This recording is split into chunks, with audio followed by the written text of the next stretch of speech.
مسلمانوں، سب نمازیں خصوصاً بیچ کی نماز یعنی نماز عصر پورے اہتمام کے ساتھ ادا کرتے رہو اور اللہ کے آگے ادب سے کھڑے رہا کرو. پھر اگر تم خوف کی حالت میں ہو تو پیادے یا سوار جس حال میں ہو نماز پڑھ لو. پھر جب امن و اطمینان ہو جائے تو جس طریق سے اللہ نے تم کو سکھایا ہے جو تم پہلے نہیں جانتے تھے اللہ کو یاد کرو.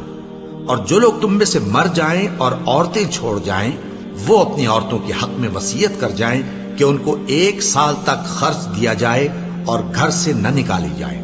ہاں اگر وہ خود گھر سے چلی جائیں اور اپنے حق میں پسندیدہ کام یعنی نکاح کر لے تو تم پر کچھ گناہ نہیں. اور اللہ زبردست ہے، حکمت والا ہے.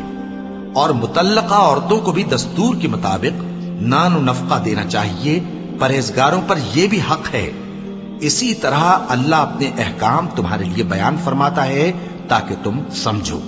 بھلا تم نے ان لوگوں کو نہیں دیکھا جو شمار میں ہزاروں ہی تھے اور موت کے ڈر سے اپنے گھروں سے نکل بھاگے تھے؟ تو اللہ نے ان کو حکم دیا کہ مر جاؤ، پھر ان کو زندہ بھی کر دیا. کچھ شک نہیں کہ اللہ لوگوں پر مہربانی رکھتا ہے، لیکن اکثر لوگ شکر نہیں کرتے. اور مسلمانوں، اللہ کی راہ میں جہاد کرو اور جان رکھو کہ اللہ سب کچھ سنتا ہے، سب کچھ جانتا ہے. کون ہے کہ اللہ کو قرض حسنہ دے کہ وہ اس کے بدلے اس کو کئی گنا زیادہ دے گا؟ اور اللہ ہی روزی کو تنگ کرتا اور وہی اسے کشادہ کرتا ہے، اور تم اسی کی طرف لوٹ کر جاؤ گے. بھلا تم نے بنی اسرائیل کی ایک جماعت کو نہیں دیکھا جس نے موسیٰ کے بعد اپنے پیغمبر سے کہا کہ آپ ہمارے لیے ایک بادشاہ مقرر کر دیں تاکہ ہم اللہ کی راہ میں جہاد کریں؟ پیغمبر نے کہا کہ اگر تم کو جہاد کا حکم دیا جائے تو ایسا تو نہیں کہ لڑنے سے پہلو تہی کرو. وہ کہنے لگے کہ ہم اللہ کی راہ میں کیوں نہ لڑیں گے جبکہ ہم وطن سے خارج اور بال بچوں سے جدا کر دیے گئے. پھر جب ان کو جہاد کا حکم دیا گیا تو چند اشخاص کے سوا سب پھر گئے، اور اللہ ظالموں سے خوب واقف ہے. اور پیغمبر نے ان سے یہ بھی کہا کہ اللہ نے تم پر طالوت کو بادشاہ مقرر فرمایا ہے. وہ بولے کہ اسے ہم پر بادشاہی کا حق کیوں کر ہو سکتا ہے؟ اس سے بڑھ کر بادشاہی کے مستحق تو ہم ہیں، اور اس کے پاس تو بہت سی دولت بھی نہیں. پیغمبر نے کہا کہ اللہ نے اس کو تم پر فضیلت دی ہے اور بادشاہی کے لیے منتخب فرمایا ہے. اس نے اسے علم بھی بہت سا بخشا ہے اور تن و توش بھی بڑا عطا کیا ہے. اور اللہ کو اختیار ہے جسے چاہے بادشاہی بخشے، وہ بڑا کشائش والا ہے، دانا ہے. اور پیغمبر نے ان سے کہا کہ ان کی یعنی طالوت کی بادشاہی کی نشانی یہ ہے کہ تمہارے پاس وہ صندوق آئے گا جس کو فرشتے اٹھائے ہوئے ہوں گے. اس میں تمہارے پروردگار کی طرف سے تسلی بخشنے والی چیز ہوگی اور کچھ اور چیزیں بھی ہوں گی جو موسیٰ اور ہارون چھوڑ گئے تھے. اگر تم ایمان رکھتے ہو تو یہ تمہارے لیے ایک بڑی نشانی ہے. غرض جب طالوت فوجیں لے کر روانہ ہوا تو اس نے ان سے کہا کہ اللہ ایک نہر سے تمہاری آزمائش کرنے والا ہے. جو شخص اس میں سے پانی پی لے گا اس کی نسبت تصور کیا جائے گا کہ وہ میرا نہیں، اور جو نہ پیے گا وہ سمجھا جائے گا کہ میرا ہے. ہاں اگر کوئی ہاتھ سے چلو بھر پانی لے لے تو خیر. جب وہ لوگ نہر پر پہنچے تو چند آدمیوں کے سوا سب نے پانی پی لیا. پھر جب طالوت اور مومن لوگ جو اس کے ساتھ تھے نہر کے پار ہو گئے تو کہنے لگے کہ آج ہم میں جالوت اور اس کے لشکر سے مقابلہ کرنے کی طاقت نہیں.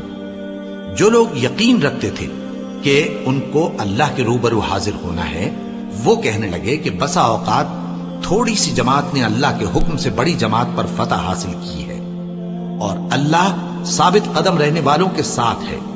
اور جب وہ لوگ جالوت اور اس کے لشکر کے مقابل میں آئے تو اللہ سے دعا کی کہ اے پروردگار ہم پر صبر کے دہانے کھول دے اور ہمیں لڑائی میں ثابت قدم رکھ اور لشکر کفار پر فتح یاب کر. تو طالوت کی فوج نے اللہ کے حکم سے ان کو شکست دے دی، اور داؤد نے جالوت کو قتل کر ڈالا، اور اللہ نے ان کو بادشاہی اور دانائی بخشی اور جو کچھ چاہا سکھایا. اور اگر اللہ لوگوں کو ایک دوسرے پر چڑھائی اور حملہ کرنے سے نہ ہٹاتا رہتا تو کرۂ ارض تباہ ہو جاتا. لیکن اللہ اہل عالم پر بڑا مہربان ہے. یہ اللہ کی آیتیں ہیں جو ہم تم کو سچائی کے ساتھ پڑھ کر سناتے ہیں، اور اے محمد صلی اللہ علیہ وآلہ وسلم تم بلا شبہ پیغمبروں میں سے ہو. یہ پیغمبر جو ہم وقتاً فوقتاً بھیجتے رہے ہیں ان میں سے ہم نے بعض کو بعض پر فضیلت دی ہے، بعض ایسے ہیں جن سے اللہ نے گفتگو کی، اور بعض کے دوسرے امور میں مرتبے بلند کیے، اور عیسیٰ ابن مریم کو ہم نے کھلی ہوئی نشانیاں عطا کی اور روح القدس سے ان کو مدد دی، اور اگر اللہ چاہتا تو ان سے پچھلے لوگ اپنے پاس کھلی نشانیاں آنے کے بعد آپس میں نہ لڑتے، لیکن انہوں نے اختلاف کیا تو ان میں سے بعض تو ایمان لے آئے اور بعض کافر ہی رہے۔ اور اگر اللہ چاہتا تو یہ لوگ باہم جنگ و قتال نہ کرتے، لیکن اللہ جو چاہتا ہے کرتا ہے۔